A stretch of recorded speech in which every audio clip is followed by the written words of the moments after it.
নমস্কাৰ আপোনালোকে চাই আছে অসম সংবাদ ২৪ ঘণ্টাৰ বিশেষ অনুষ্ঠান প্ৰতিশ্ৰুতি আৰু অসম সংবাদ ২৪ ঘণ্টাৰ যি নিৰ্বাচন কেন্দ্ৰিক অনুষ্ঠান প্ৰতিশ্ৰুতিৰ মজিয়াত আজি উপস্থিত আছে জয় ভাৰত পাৰ্টিৰ কেন্দ্ৰীয় সাংগঠনিক সম্পাদক তথা ৬৫ নং ঢেকিয়াজুলি বিধানসভা সমষ্টিৰ জয় ভাৰত পাৰ্টিৰ প্ৰাৰ্থী অৰ্জুন সিং গৌড় আৰু তেখেতৰ পৰা আমি কিছু কথা জনাৰ চেষ্টা কৰিম বা আপোনালোকক তেখেতৰ যি প্ৰতিক্ৰিয়া জনোৱাৰ চেষ্টা কৰিম। আমি প্ৰথমতে এতিয়া জয় ভাৰত পাৰ্টিৰ যিগৰাকী প্ৰাৰ্থী অৰ্জুন সিং গৌড় আমি তেখেতৰ লগত আপোনালোকৰ চিনাকি কৰাম। আপোনাক অসম সংবাদ ২৪ ঘণ্টাৰ যি অনুষ্ঠান প্ৰতিশ্ৰুতিৰ মজিয়াত আদৰণি জনাইছোঁ। নমস্কাৰ, ধন্যবাদ। হয়, ইতিমধ্যে শুনিলে এয়া জয় ভাৰত পাৰ্টিৰ তেখেতে কেন্দ্ৰীয় সাংগঠনিক সম্পাদক তথা তেখেতে ৬৫ নং ঢেকিয়াজুলি বিধানসভা সমষ্টিৰ এইবেলি বিধানসভাৰ প্ৰাৰ্থী আৰু আমি তেখেতৰ পৰা এতিয়া কিছু কথা জানিম। তেখেতে যিহেতু প্ৰাৰ্থিত্ব আগবঢ়াব ঢেকিয়াজুলি বিধানসভা সমষ্টিৰ পৰা আৰু তেখেতে কি কাম কৰিব ৰাইজৰ কাৰণে আৰু তেখেতে কি আশাৰে আহিছে ৰাজনীতিলৈ আমি গোটেই কথা বতৰাসমূহ পাতিম। আমি প্ৰথমতেই আপোনাক পোনপটীয়া এটা প্ৰশ্ন কৰিব বিচাৰিছোঁ। এই অসম সংবাদ ২৪ ঘণ্টাৰ যি বিশেষ অনুষ্ঠান প্ৰতিশ্ৰুতিৰ মজিয়াত দেখা গৈছে যিহেতু ৬৫ নং ঢেকিয়াজুলি বিধানসভা সমষ্টি এগৰাকী মন্ত্ৰীৰ সমষ্টি, এগৰাকী অসম বিধানসভাৰ কেবিনেট মন্ত্ৰী এগৰাকী আছে ইয়াত আৰু এই সমষ্টিটোতে আপুনি জয় ভাৰত পাৰ্টিৰ পৰা এইবেলি প্ৰতিদ্বন্দ্বিতা আগবঢ়াব বা প্ৰাৰ্থিত্ব আপুনি গ্ৰহণ কৰিছে, আপুনি ইয়াত নিৰ্বাচনত অৱতীৰ্ণ হ'ব। আপোনাৰ লক্ষ্য আৰু উদ্দেশ্যৰ বিষয়ে কি ক'ব? চাওক, আজি অশোক সিংহাল ডাঙৰীয়া যি ৰাজনীতি কৰি আছে তেওঁক আমি ধিক্কাৰ জনাইছোঁ, গৰিহণা জনাইছোঁ। কাৰণ তেওঁ আমাৰ ঢেকিয়াজুলি সমষ্টিত ইমান ধুনীয়া এটা সমষ্টিক ডিমিলিটেশ্যন কৰি পেলাই তেওঁ একেবাৰে অৰুণাচল বৰ্ডাৰলৈকে লৈ গ'ল। মাজে মাজে গেপ দি তেওঁ একমাত্ৰ নিজাববীয়া ব্যক্তিগত ভোটাৰ স্বাৰ্থত আজি তেওঁ যিভাৱে উন্নয়ন কৰিব লাগিছিলে তেওঁ উন্নয়ন কৰিব নোৱাৰিলে। আজি ৰাস্তা পদূলিয়ে হওক, আপুনি ইৰিগেশ্যন ডিপাৰ্টমেণ্ট তেওঁ চাই আছিলে, তেওঁ মন্ত্ৰী হয়, লগে লগে হেল্থ ডিপাৰ্টমেণ্ট চাই আছে, স্বাস্থ্য বিভাগ। আজি তেওঁৰ গৃহ সমষ্টিৰ স্বাস্থ্যৰ যি অৱহেলা চলি আছে তাৰ কাৰণে আমি তেওঁক ধিক্কাৰ জনাইছোঁ। কাৰণ তেওঁ নিজৰ সমষ্টিক ঠিক কৰিব পৰা নাই, তেওঁ গোটেই অসমক কিদৰে চম্ভালি আছে তাৰ কাৰণে এটা কুৱেশ্যন মাৰ্ক ওলাই আছে। কাৰণ আজি যোৱাকালি পৰহি আমি ছ'চিয়েল মিডিয়াত চাইছোঁ যে তেওঁৰ পেজত পোষ্ট এটা কৰিছে যে উন্নয়ন হৈছে, তেওঁৰ কাৰ্যকৰ্তাসকলে কৈ আছে। কিন্তু লগে লগে আমাৰ সংগঠন কিছুমানে দেখাই দিলে যে এখন ব্ৰিজ ৩-৪ কোটি টকাৰ এখন ব্ৰিজখনত ভালকৈ কাম হোৱা নাই। কেতিয়া ব্ৰিজখন ভাঙি পৰিব কোনো নাজানে। লগে লগে ৰাস্তা পদূলিৰ হওক, ৫ লাখ টকাৰ এটা ৰাক্ষসমাৰী আমাৰ চেণ্টাৰত এখন বিশুদ্ধ পানীৰ কাৰণে এটা আঁচনি আনিছিলে, সেইখন আজি তলা ওলমি আছে। তো কি উন্নয়ন কৰিলে? ৰাস্তা পদূলিটো আছেই, কিন্তু উন্নয়ন কি কৰিলে? আজি তেওঁলোকে চাওক, বিজেপি চৰকাৰে প্ৰতিটো বগানে একোখন স্কুল দিছোঁ বুলি কৈ আছে। মই জনাত বা গম পোৱাত ১২০খন স্কুল দিছে বগানত, তাৰ ভিতৰত 2খনকৈ শিক্ষক দিছে। যদি 2খনকৈ শিক্ষক দিব তেতিয়াহ'লে এডুকেশ্যন ছিষ্টেমটো কেনেকুৱা আগুৱাই যাব? এডুকেশ্যন ছিষ্টেমটো আগুৱাই যোৱাৰ হ'লে শিক্ষক দিয়ক। এডুকেশ্যন ছিষ্টেমটো আগুৱাই যোৱাৰ হ'লে শিক্ষকৰ লগত যি প্ৰয়োজনীয় বস্তু আছে, সামগ্ৰী আছে, সেইখিনি দিয়ক।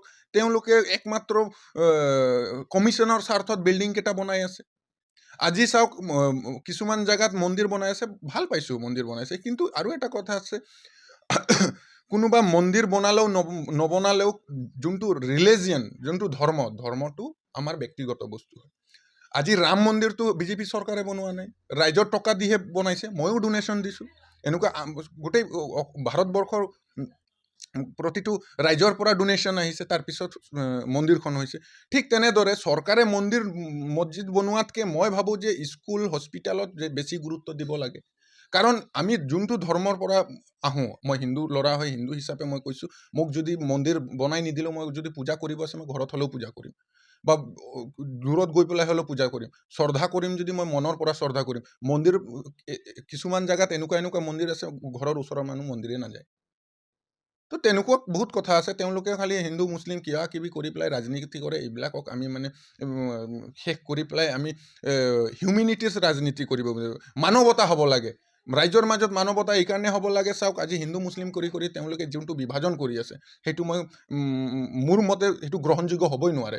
কাৰণ আজি যেতিয়া হস্পিটেলত এটা ব্লাডৰ প্ৰয়োজন হয়, কোনোবাই চাব যায় নেকি সেইটো মুছলিম মানুহৰ ব্লাড হয় না খ্ৰীষ্টান মানুহৰ ব্লাড হয় না হিন্দু মানুহৰ ব্লাড হয়, না কোন গৰু খোৱা জাতিৰ হয় না কোন কি খোৱা জাতিৰ হয়, গাহৰি খোৱা, কেতিয়াওতো আমি নাচাওঁ। তো কেনেকুৱা তেতিয়া আমি ব্লাডখন একচেপ্ট কৰি পেলাই আমি নিজৰ শৰীৰত ল'বলৈ বা আঁকোৱালি লওঁ।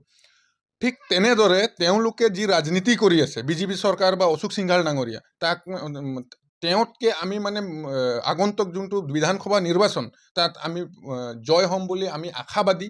আৰু ৰাইজে যি ধৰণে আমাক আঁকোৱালি লৈ আছে, ৰাইজে সমৰ্থন জনাই আছে। কিছুমান এনেকুৱা বিজেপিৰ কৰ্মকৰ্তা আছে যে MCC লাগি লওক, আমি জয় ভাৰত জইন কৰিম। কিছুমান ৱাৰ্ড মেম্বাৰ আছে, কিছুমান প্ৰতিনিধি আছে, তেওঁলোকে মানে আমাৰ লগত টাচত আছে, তেওঁলোকে MCC লাগিলে আহিব, কংগ্ৰেছৰো আহিব, বিজেপিৰো আহিব। ঠিক তেনেদৰে অশোক সিংঘালে যদি ইমানেই ভাল কাম কৰিলে হয়, বিজেপিৰ মানুহখিনি কিয় আমাৰ লগত কথা পাতিলে হয়? হয়, ইতিমধ্যে শুনিলে অৰ্জুন সিং গড়ে এক গুৰুতৰ অভিযোগ উত্থাপন কৰিছে ঢেকিয়াজুলি সমষ্টিৰ বিধায়ক তথা অসম চৰকাৰৰ কেবিনেট মন্ত্ৰী অশোক সিংহলৰ বিৰুদ্ধে। তেখেতে কৈছে অশোক সিংহলে উন্নয়নৰ ক্ষেত্ৰত ব্যৰ্থ হৈছে, আৰু উন্নয়নৰ ক্ষেত্ৰত ব্যৰ্থ হৈ তেখেতে মাত্ৰ বাগানে আৰু ঠায়ে ঠায়ে মন্দিৰ নিৰ্মাণ কৰিছে। এই অভিযোগ আজি অৰ্জুন সিং গড়ৰ। আমি অৰ্জুন সিং গড়ৰ পৰা আৰু কিছু কথা জনাৰ চেষ্টা কৰিম। যিহেতু আপুনি কৈছে যে স্বাস্থ্য বিভাগত যি ধৰণে উন্নয়ন হ'ব লাগিছিল, তেনেধৰণৰ উন্নয়ন হোৱা নাই, এই ক্ষেত্ৰত আপুনি দুই এটা উদাহৰণ আঙুলিয়াই দিব নেকি?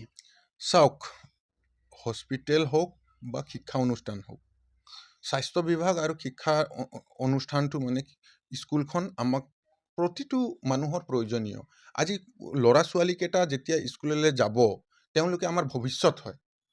তেওঁলোকে আগন্তুক দিনত তেওঁলোকে কিবা ভাল কৰিম বুলি বা ভালকৈ এডুকেশ্যন ল'ম বুলি তেওঁলোকে কিমান আগ্ৰহ থাকে, কিন্তু স্কুলখনত ভাল শিক্ষা দিব পৰা নাই কিয়?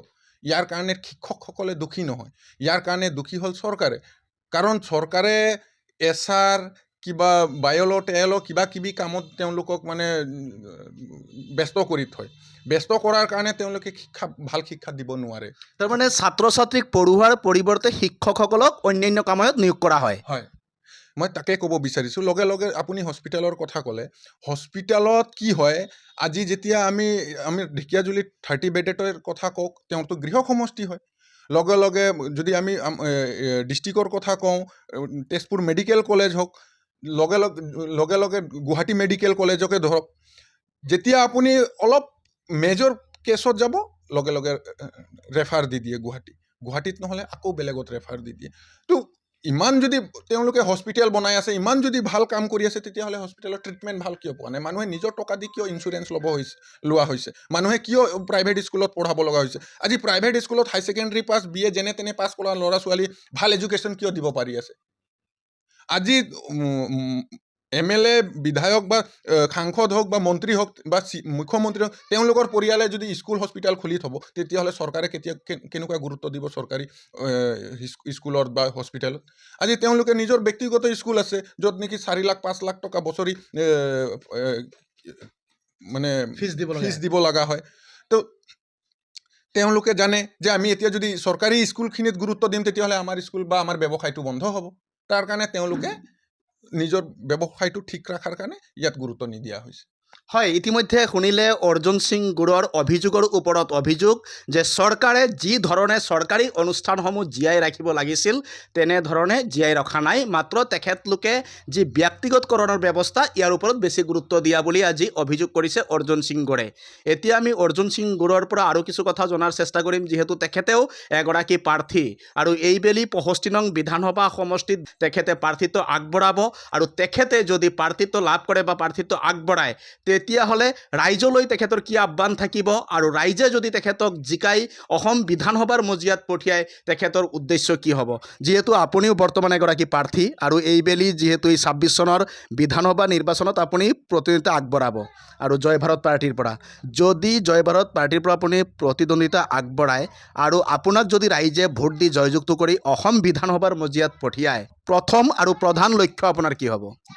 চাওক, আজি যি ৰাজনীতি কৰি আছে বিজেপি চৰকাৰে, আমি তাতকৈ বেলেগ ৰাজনীতি কৰা মানুহ আমাৰ ৰাজনীতি আমাৰ মাইণ্ডত নাই আমি ৰাজনীতি কৰিব নাজানো কিন্তু ৰাইজৰ স্বাৰ্থত ওলাইছোঁ আৰু ৰাইজৰ স্বাৰ্থত এইকাৰণে ওলাইছোঁ কাৰণ অশোক সিংঘাল ডাঙৰীয়া যি ৰাজনীতি কৰি আছে মানুহে এতিয়া গম পাই আছে যে অশোক সিংঘাল ব্যৰ্থ হ'ল অশোক সিংঘালে গুৱাহাটীৰ পৰা আহি ইয়াত 2,24,000 ভোটাৰ্ছ আছে জনসাধাৰণ আছে তাৰ ভিতৰত কি আমাৰ যোগ্য থকা ব্যক্তি নাই নেকি প্ৰথম কথা দ্বিতীয় কথা হ'ল আমাৰ যিখিনি মানে কৰণীয় কাম চাওক আজি আমাৰ ঢেকীয়াজুলি সমষ্টিত যদি আমাৰ নিজৰ জাতীয় সমস্যাৰ কথা কওঁ আজি মেজৰিটি থকাৰ স্বত্তেও তেওঁ বিধানসভাত কেতিয়াবা আদিবাসী মানুহৰ কথা লৈ পেলাই বিধানসভাত কিবা প্ৰশ্ন কৰিছে না কিবা লাগে বুলি কৈছেনে নাই কোৱা কিয় নাই কোৱা কাৰণ তেওঁলোকে আমাক মিছা প্ৰতিশ্ৰুতিৰ ওপৰত মিছা প্ৰতিশ্ৰুতি আৰু অৱহেলা কৰি আহিছে আৰু আমাৰ লক্ষ্য উদ্দেশ্য এইটোৱে বিকাশ অধিকাৰ সকলোৰ লগত সমন্বয় অধিকাৰ হ'ব লাগে ভাতৃত্ববোধ বজাই থ'ব লাগে হিন্দু মুছলিমৰ ৰাজনীতি বহুত কৰিলে তেওঁলোকে আজি যদি ইমানেই হিন্দু মুছলিমৰ ৰাজনীতি কৰিলে হয় তেতিয়াহ'লে ভাৰতে 2 নম্বৰ পজিশ্যন বিফ ছাপ্লাইত কেনেকুৱা পালে গোটেই পৃথিৱীত সেইটো এটা ডাঙৰ প্ৰশ্ন কাৰণ হিন্দুত্ব চৰকাৰ হয় তেওঁলোকে কৈছিলে গৌ মাতা হত্যা আমি বন্ধ কৰিম তেতিয়াহ'লে কংগ্ৰেছৰ দিনত 9 নম্বৰ পজিশ্যনত আছিলে বিজেপিৰ দিনততো বন্ধ হ'ব লাগিছিলে বা কমিব লাগিছিলে বাঢ়ি পেলাই 2 নম্বৰ পজিশ্যন কেনেকুৱা আহে তো ক'ৰবাত না ক'ৰবাত তেওঁলোকে চান্দা লৈ আছে ঠিক তেনেদৰে তেওঁলোকে যিমান প্ৰতিনিধিত্ব কৰি আছে MLA বিধায়ক আছে মন্ত্ৰী হৈ আছে তেওঁলোকে মানুহক মুখা পিন্ধি পেলাই মানুহৰ ওচৰত আহে তেওঁলোকৰ অৰিজিনেল ফেচ বেলেগ ৰাজনীতি কৰি আছে তেওঁলোকে একমাত্ৰ নিজৰ ব্যক্তিগত স্বাৰ্থৰ কাৰণে তেওঁলোকে ৰাইজৰ স্বাৰ্থৰ কাৰণে নহয় আজি বিজেপি চৰকাৰ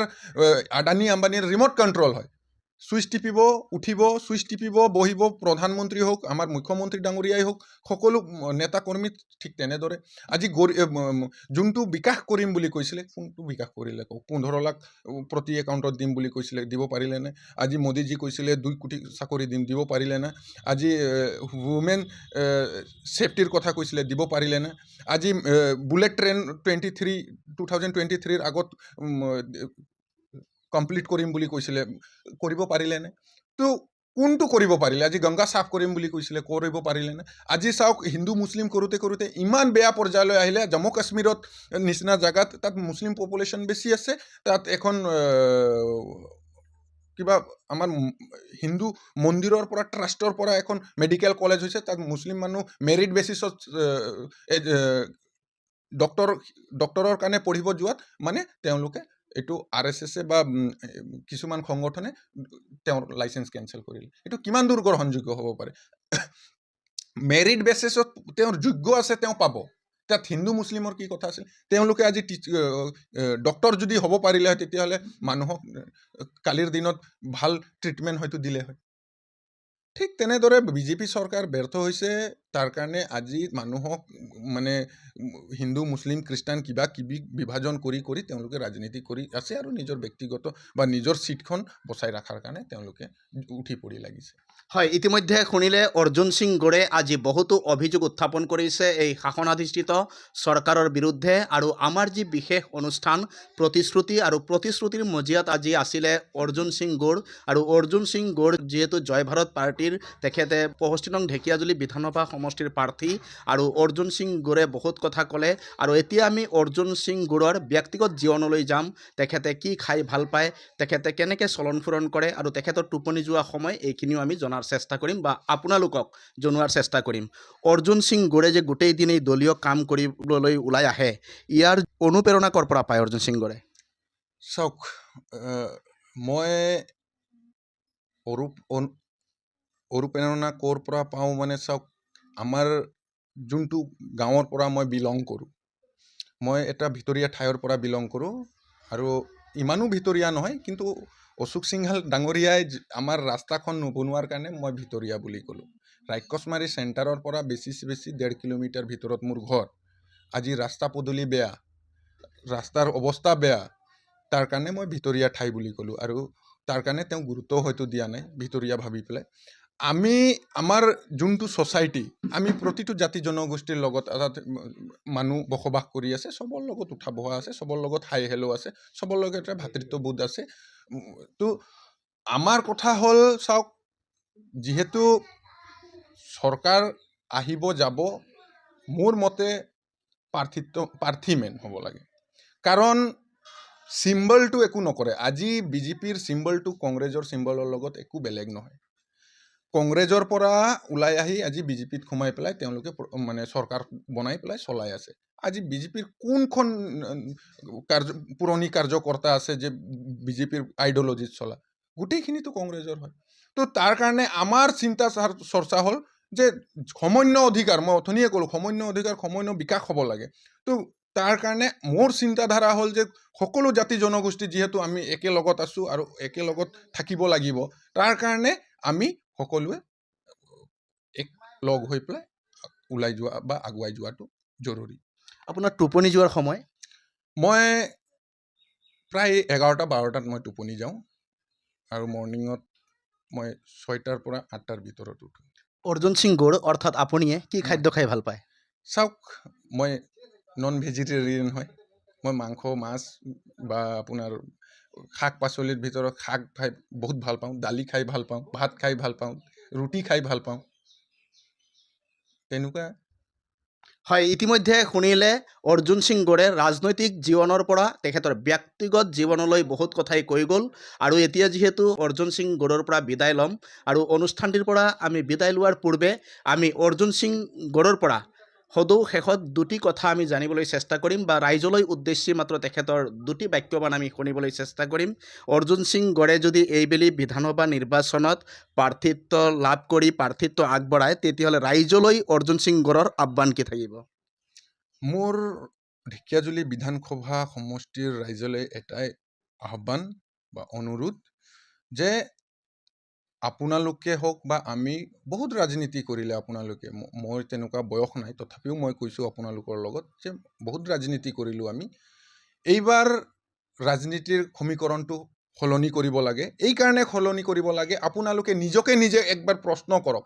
যে 2,24,000 ভোটাৰ্ছ আছোঁ আমি 2,24,000 ভোটাৰ্ছৰ ভিতৰত আপুনি নিজকে প্ৰশ্ন কৰক যে বিধায়ক হ'বলৈ বা সাংসদ হ'বলৈ আপোনাৰ যোগ্যতা নাই নেকি আৰু যদি যোগ্যতা নাই তেতিয়াহ'লে বেলেগ কথা যদি যোগ্যতা আছে তেতিয়াহ'লে আপোনালোকে অশোক সিংঘালক এইবাৰ বিদায় দিবলৈ আমাৰ লগত আহক আমি সকলোৱে মিলি ঢেকীয়াজুলিৰ পৰা অশোক সিংঘাল ডাঙৰীয়াক ইয়াৰ পৰা বিদায় দিওঁ হয় ইতিমধ্যে শুনিলে অৰ্জুন সিং গৌৰে আজি এনেদৰেই ৰাইজলৈ আহ্বান জনাইছে আমাৰ এই বিশেষ অনুষ্ঠান প্ৰতিশ্ৰুতিৰ মজিয়াত আৰু আমি এই অনুষ্ঠানটি সম্প্ৰচাৰ কৰি আছোঁ 2026 চনৰ যি অসম বিধানসভা নিৰ্বাচন এই বিধানসভা নিৰ্বাচনক লৈ আৰু অৰ্জুন সিং গৌৰৰ যি ৰাজনৈতিক পৰিকল্পনা সফল হওক অৰ্জুন সিং গৌৰৰ যি ৰাজনৈতিক ভৱিষ্যত সফল হওক তাৰে কামনা কৰি সকলোৱে অসম সংবাদ 24 ঘণ্টাৰ বিশেষ অনুষ্ঠানত প্ৰতিশ্ৰুতি চাই থোৱাৰ কাৰণে মই প্ৰশান্ত বৈশ্যই সকলোলৈ অভিবাদন জ্ঞাপন কৰি অনুষ্ঠানটি সামৰিছোঁ